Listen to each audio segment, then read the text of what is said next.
4장 4절에서 10절 말씀입니다.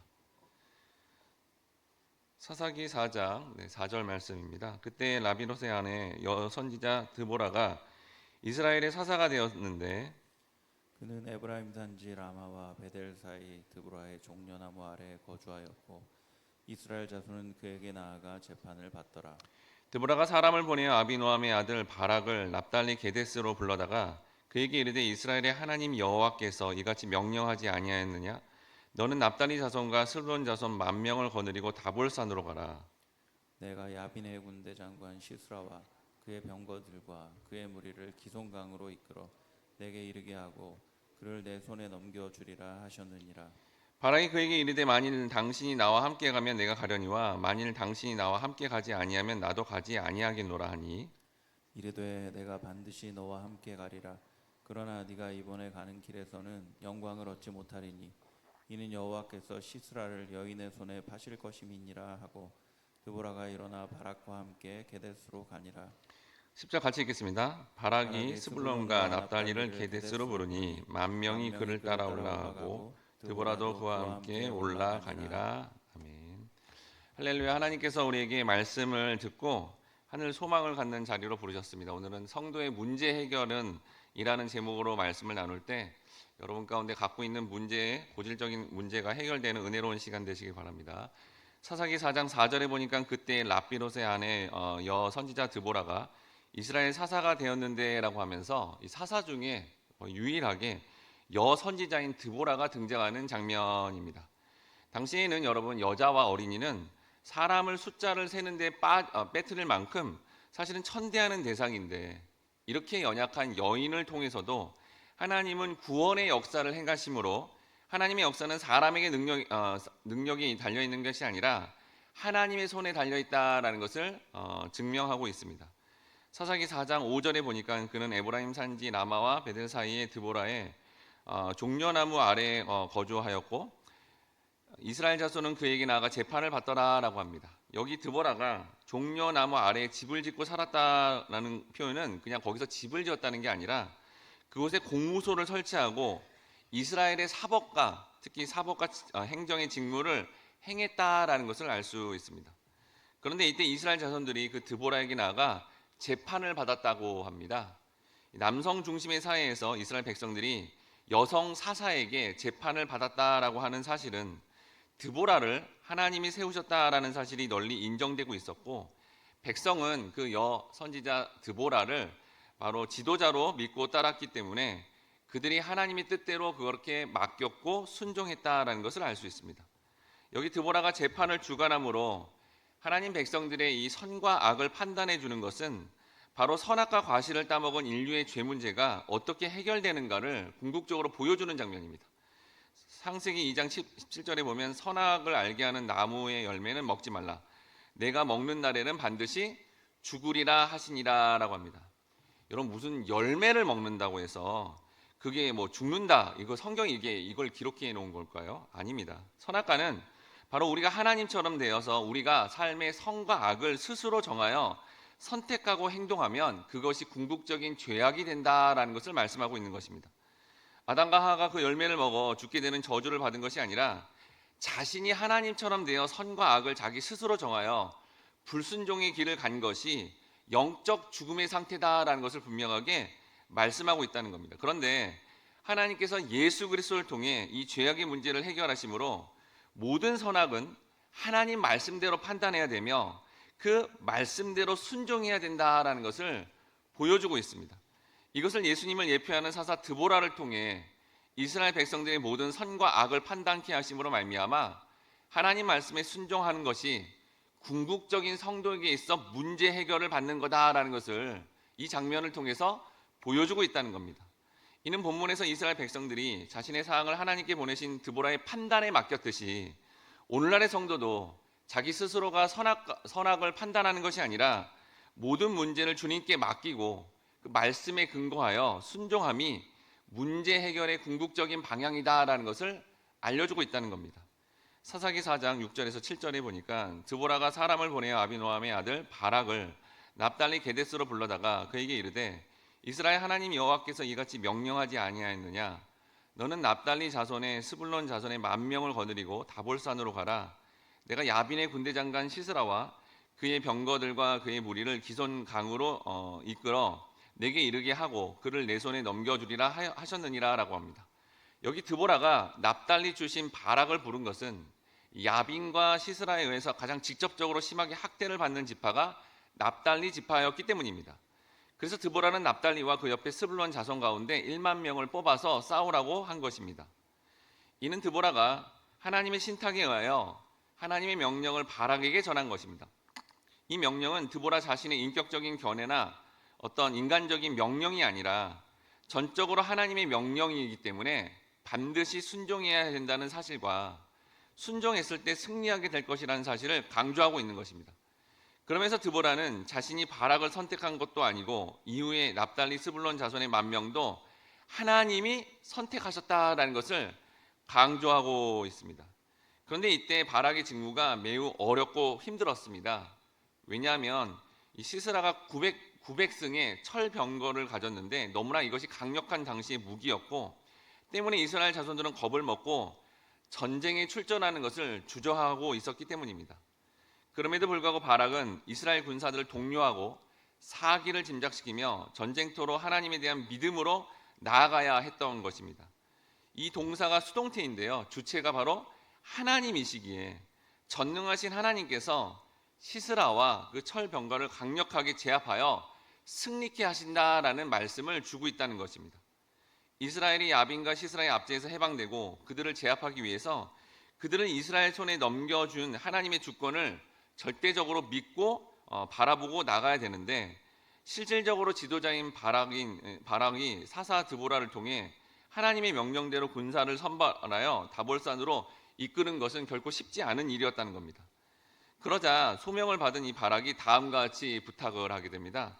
사사기 4장 8절에 보니까 바락이 그에게 이르되 만일 당신이 나와 함께 가면 내가 가려니와 만일 당신은 나와 함께 가지 아니하면 나도 가지 아니하겠노라 하니라고 합니다. 바락은 지금 자신이 하나님의 명령에 순종하는 조건으로 여사사인 드보라의 동행을 요구하고 있습니다. 하나님 명령에 대해서 신속하게 적극적인 순종을 보이지 못하고 주저함을 보인 바락의 반응은 마치 남성 사회 위주의 이 사회에서 남성 군대 장관의 역할을 해야 되는 이 바락이 굉장히 힘이 없어 보이고 부끄러운 모습처럼 보이기도 합니다.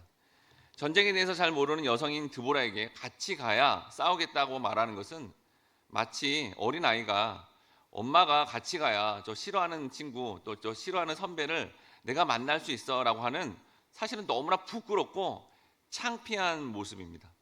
하지만 바락은 이러한 부끄러움을 당하는 것보다 하나님께서 택하신 사사 드보라와 함께 나아가 연합함이 자신에게 닥친 이 큰 문제를 실질적으로 해결받는다는 것을 믿었기 때문에 그렇게 말한 것입니다.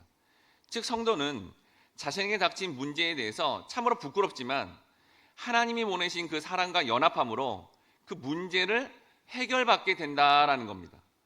성도는 이 땅에서 남자, 힘 있는 자리에 있더라도 늘 더 연약한 자에게 부탁하고 긍휼을 구하는 삶을 살아가는 것이 오히려 하나님 앞에서 구원을 받게 된다는 겁니다. 오히려 자신의 힘만을 의지하여 교만하게 자신이 판단하고 마음대로 해버리면 문제에 더 매이게 되고 최종 구원받는 자가 아닌 것처럼 살아가게 된다는 것입니다. 그래서 성도는 하나님을 비롯하여 모든 이들에게 부끄럽더라도 연합을 위한 제안을 먼저 하고 그 사람 앞에 또 하나님 앞에 긍휼을 구하며 살아가야 된다라는 겁니다. 사사기 4장 9절에 보니까 이르되 내가 반드시 너와 함께 가리라. 그러나 내가 이번에 가는 길에서 영광을 얻지 못하리니 이는 여호와께서 시스라를 여인의 손에 파실 것이니라 하고 드보라가 일어나 바락과 함께 게데스로 가니라 라고 합니다. 여기 드보라는 바락의 요청에 대해서 자신의 의지를 분명히 하여 바락과 반드시 함께 가겠다라고 강조합니다.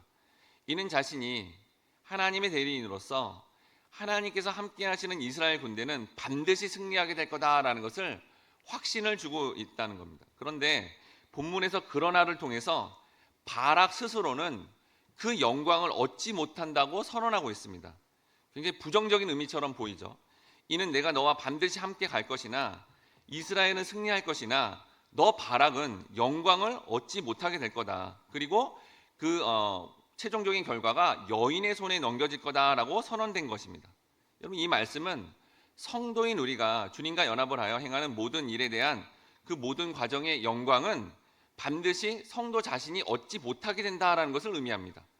그 영광과 찬사는 여자의 후손으로 오게 되는 예수 그리스도가 다 받게 된다는 것을 상징적으로 보여주고 있는 겁니다.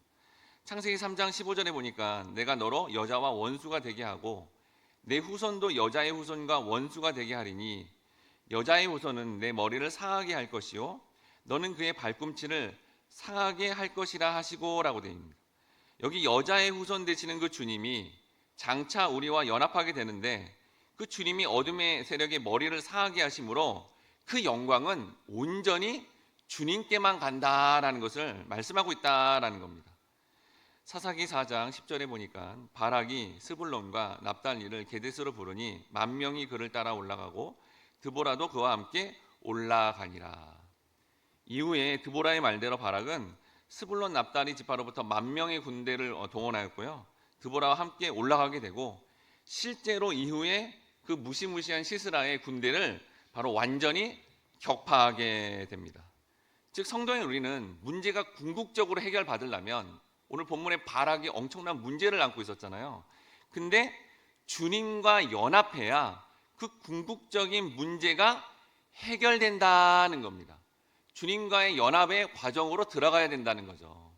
어떻게 여러분 주님과의 연합의 과정으로 들어가고 싶습니까? 이 과정이 쉽지만은 않습니다. 근데 말씀을 잘 살펴야 되는데요. 로마서 6장 5절의 말씀을 통해 우리가 주님과 어떻게 연합되는지를 보여주는데 같이 한번 읽어보도록 하겠습니다. 시작. 만일 우리가 그의 죽으심과 같은 모양으로 연합한 자가 되었으면 또한 그의 부활과 같은 모양으로 연합한 자도 되리라. 여러분, 우리가 주님과 연합하는 모습이 마냥 좋은 게 아니라 마치 주님의 죽으심과 같은 모습이다라는 겁니다. 주님이 가신 그 십자가의 길이 연약해 보이고 다른 사람 보기에 창피하고 발가 벗겨져서 달려야 되고 부끄러운 자의 길을 가는 것 같지만 그 과정이 아버지 하나님 주님과 온전하게 연합하게 된다면 그 우리 문제의 최종적인 문제인 죽음의 문제마저도 부활의 승리를 경험하게 되며 최후 승리를 하게 된다는 것입니다. 즉 성도는 이 땅에서 부끄러운 삶이 되어도 하나님을 또 찾아야 하며 그 아버지 하나님과 연합하게 될 때 우리의 궁극적인 문제인 죄 문제가 해결됨으로 말미암아 최종 천국에 가게 된다라는 말씀입니다. 본문에 바락이 남자로서 부끄럽지만 하나님께서 보내신 여사사 드보라와 연합하여 민족의 문제를 해결받고자 했던 바락은 결국 최종적으로 다음과 같은 결과를 얻게 되며 바로 우리 성도가 이러한 삶을 산다는 것을 모델적으로 보여주는 겁니다.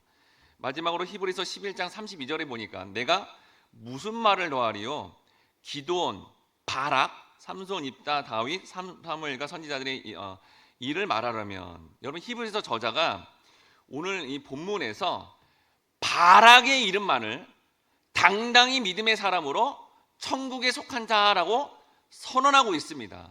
본문에서 우리가 살펴봤서는 바락은 아주 바보 같고 연약해 보였지만 아니 무슨 남자 장군이 여사사에게 도움이나 청해 나는 판단이 되었지만 그럼에도 불구하고 하나님이 보내신 사람과 믿음으로 연합하고자 할 때 그 바락의 이름이 유일하게 믿음의 전당에 당당하게 들어가게 되었다라는 겁니다. 즉 우리는 오늘 말씀을 통해 반복적인 죄를 지으며 연약해져도 또다시 그 주님을 찾고요. 그 주님과 연합하고 의지함이 우리의 궁극적인 문제에 대한 해결임을 믿어야 된다는 겁니다. 또한 그렇게 죄를 짓고 다시 악을 행하여도 우리 같은 존재와 연합하시고자 하는 그 주님의 심정을 깨달아 연합하고자 할 때 우리는 최종 구원에 이르게 된다는 것입니다. 이제는 자신의 문제에서 벗어나 이 문제를 안고 있는 영혼들에게 스스로가 문제 해결되는 게 아니라 내가 만난 그 주님이 그 문제 해결의 중심에 있다라는 것을 알려주는 그런 복음을 전하는 복된 삶이 되시길 주님의 이름으로 축원합니다. 함께 같이 기도하겠습니다. 사랑하는 주님 감사합니다. 인생을 살다 보면 문제를 접할 수밖에 없습니다. 그 문제의 근원은 바로 선과 악을 내가 판단하는 것입니다. 그 모든 것들을 주님께 맡기며 말씀에 근거한 선과 악을 판단됨으로 말미암아 문제 해결에 궁극적인 해결을 경험하게 도와주시옵소서. 또한 하나님 아버지 하나님이시여, 우리가 부끄럽고 창피하지만 그래도 불구하고 하나님과 사람 앞에 은혜와 긍휼을 구하고자 할 때 그 자체가, 그 믿음이 우리 인생의 궁극적인 문제 해결임을 깨달아 날마다 주님만을 의지하며 주님 앞에 나아가 정말 주님만을 바라보고 믿음으로 나아갈 때, 그 약속의 말씀을 믿을 때 우리의 삶의 모든 문제가 해결받는 그러한 놀라운 결과를 얻고 문제에 매인 영혼들에게 이러한 복음의 말씀을 전파하는 복된 삶이 되게 인도해 주옵소서. 감사드리며 예수님의 이름으로 기도드립니다. 아멘. 다음에 기도 제목으로 기도하겠습니다. 주여, 우리가 주님과 연합하는 과정이 십자가의 길이어서 부끄럽고 창피한 삶을 살아가더라도 믿음으로 나아가 주 안에 하나 되어 모든 문제를 해결받고 문제에 쌓인 영혼들에게 이러한 복음의 말씀을 전하여 천국으로 인도하는 복된 삶을 살아가게 도와주시옵소서.